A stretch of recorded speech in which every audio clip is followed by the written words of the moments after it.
And thanks for joining us for WNY News Now live update. I'm Justin Gould, joined alongside Jamestown Fire Chief Matthew Kuhn this Wednesday afternoon as crews are battling a massive fire at the former Crawford Furniture Building. Chief, thank you for taking time to speak with us today. Certainly. Can you first just give us an update as to what you responded to and what's happening at the scene now? Certainly. So our crews responded about 11:30 this morning to a reported structure fire down here at the former Crawford's manufacturing complex on Allen Street. When they first arrived, they found the building heavily involved with fire on multiple floors. It looked like it was coming out of multiple locations in the building.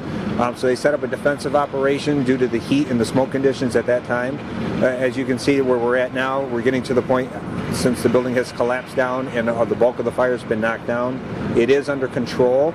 Obviously, Allen Street is going to be impassable for an extended period of time, since we did have the building partially collapse into the middle of the roadway. But at this time, we're still continuing to put out hot spots and try to contain the fire mostly to its areas of origin at this point. I know it's a large scene and there's probably a lot of factors here, but do you have an idea of preliminarily where that fire might have started? I'm sorry, I don't. I can't really speculate.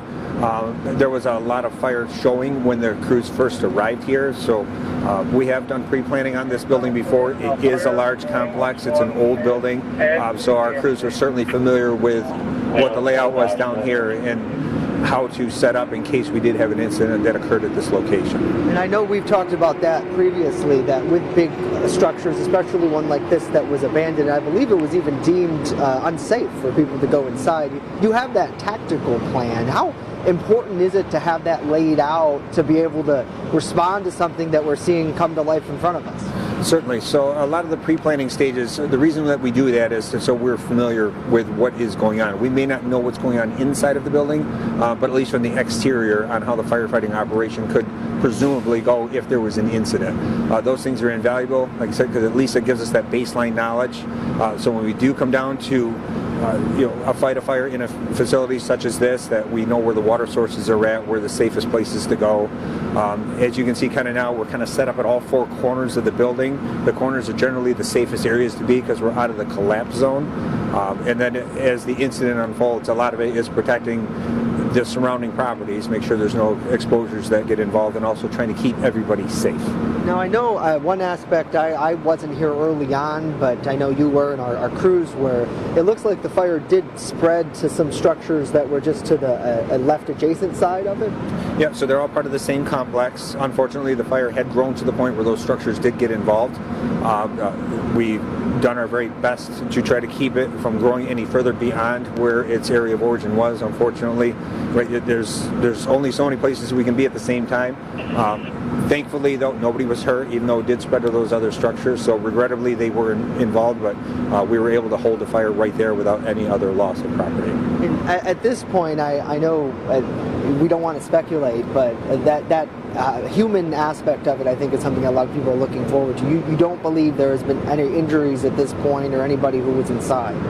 We have no reason to believe there's anybody inside at the time of the fire. We've had no reports of anybody injured. Obviously, as the incident continues to unfold, we'll certainly search everywhere that we can to make sure that there wasn't anything that was overlooked or missed.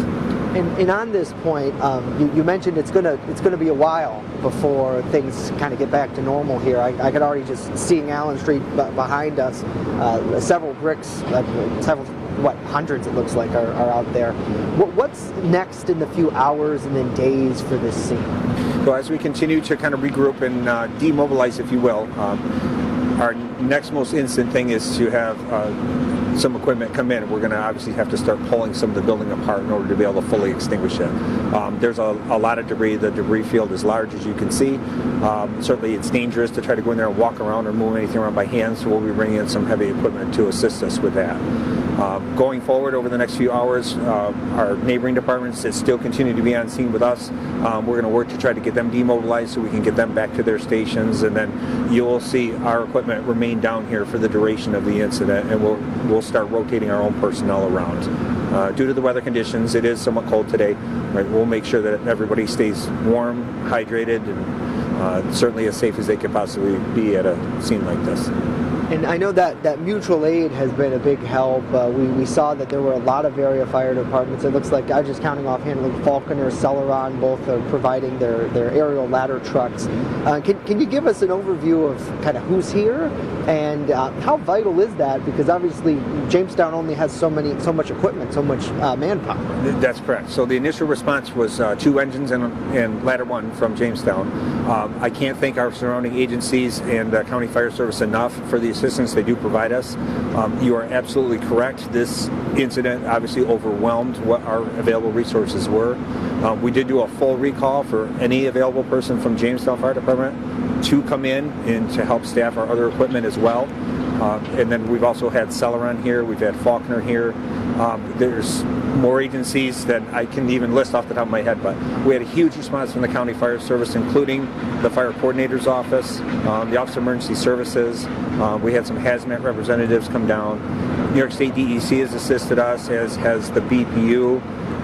Jamestown Police, Ulster Ambulance provided personnel to stand by, as did County EMS. So I don't want to miss anybody, but I certainly appreciate the huge response that we got from most of southern and central Chautauqua County. Even resources as far away as Dunkirk offered to come down to assist. So we certainly appreciate all of that, and we could not do this without our neighboring agencies. One of the things here, I think it's hard for maybe viewers at home to witness, but the scope of this really is a large building, a large property, and a large fire scene. And there's a lot of moving parts here. How do you guys coordinate all of that? We follow what's called the incident command system, and what that kind of is, it's a scalable model, if you will, where there's successive increases in the level of command to an incident. Early on, when we established the command post, it was actually set up right over here, kind of in front of the building, where we try to get all the representing chief officers or captains or line officers from each agency that responds to come over. They all report in. That keeps it manageable from an incident command standpoint, but also keeps everybody kind of on the same page of what everybody's kind of doing. So it's a little bit kind of like conducting a symphony, if you will. It takes sometimes a little bit to get everybody onto the same page, but that's all designed to keep everybody safe and accounted for. And in this sense, if you're just joining our live broadcast, we have no reports of injuries here at the scene of the former Crawford Furniture Building on Allen Street. We're speaking now live with Jamestown Fire Chief Matthew Kuhn. Chief, thank you very much for taking time with us. Before I let you go, if we can just recap here for viewers. We know Allen Street's expected to be closed for quite some time. Do you have an estimate? I mean, by the looks of it, in order to clean this up, it's not going to be necessarily a 6-hour thing, a 24-hour thing. No, I would expect that our crews will remain on scene throughout tonight and likely into tomorrow. As we continue to douse hot spots. It will take some time for some heavy equipment to come in to be able to help pick up some of the debris field. I would expect that Allen Street is going to remain closed at least until Saturday night, if not Sunday morning. And on that sense of, at this point, you feel the full building, most of it already has been taken down by the fire itself, but will likely be demolished in the end? At least, yes. It will have to be brought down the rest of the way, and we'll be moving the debris field around a bit so we can get in and fully extinguish it. But it is going to remain on the ground for, I would expect, quite a period of time before it's fully going to be cleaned up. We'll be involving some other surrounding agencies and other governmental agencies to try to assist us in doing that cleanup as we go forward. And I know preliminarily it's too early to speak to what caused it, to an investigation aspect of it, but getting in there and being able to see, does that aid in that sense to be able to try to figure out what sparked it? And with a blaze this big, unless you're able to pinpoint an exact location, I imagine that's a difficult task to find the cause. It is. At this point, right, it's going to be under investigation. There's always a chance that it could be undetermined if we are not able to really pinpoint down a specific area of origin. But way too early to tell.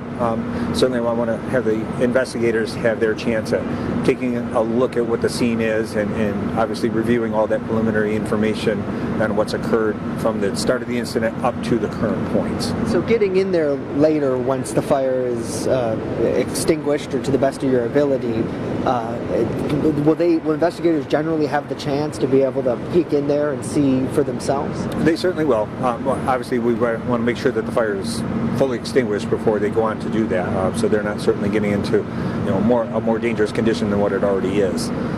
But generally, I would say yes. I'm confident that they'll be able to come up with probably an area of origin to the building. But again, too early to tell at this moment exactly where it would have started inside the complex. And Chief Kuhn, thank you very much for joining us. Anything else you have to add we didn't touch on? I certainly appreciate everybody's assistance coming down, and way more agencies that I could possibly name at this point. But we certainly do appreciate all of our neighboring agencies, governmental agencies, anybody that's stepped up to offer to help us. It's certainly always appreciated during a moment like this. I'll ask the public, please just refrain from trying to come down Allen Street. It will create a traffic problem. I totally understand that Allen Street's busy, but if we could kind of keep everybody away from the area as best as we could, that would certainly be much appreciated. It's for everybody's safety. And last note here, I know there are active workplaces, active factories around where this. Do you know if they've been impacted at all? As far as I know, they have not. I believe Artone may have had a little disruption for a short period of time just because they were so closely adjacent. But I believe that they've had no problems with the building related to the fire whatsoever. So I believe they're all back online. I'm sure some residents in the area are going to see their water pretty royally because we flowed a lot of water out of the system today, but certainly appreciate everybody's assistance, though, especially in the surrounding areas. Thank you very much, Chief Kuhn. I really appreciate it. Thank you. Again, if you've just been joining us here on WNY News Now with our continuing coverage of the former Crawford Furniture Fire, you can stay up to date with the latest at WNYNewsNow.com and live on our mobile app as well as we continue throughout the day to bring you as latest up-to-date information as we can. But for now, reporting live in Jamestown, I'm Justin Gould, WNY News Now.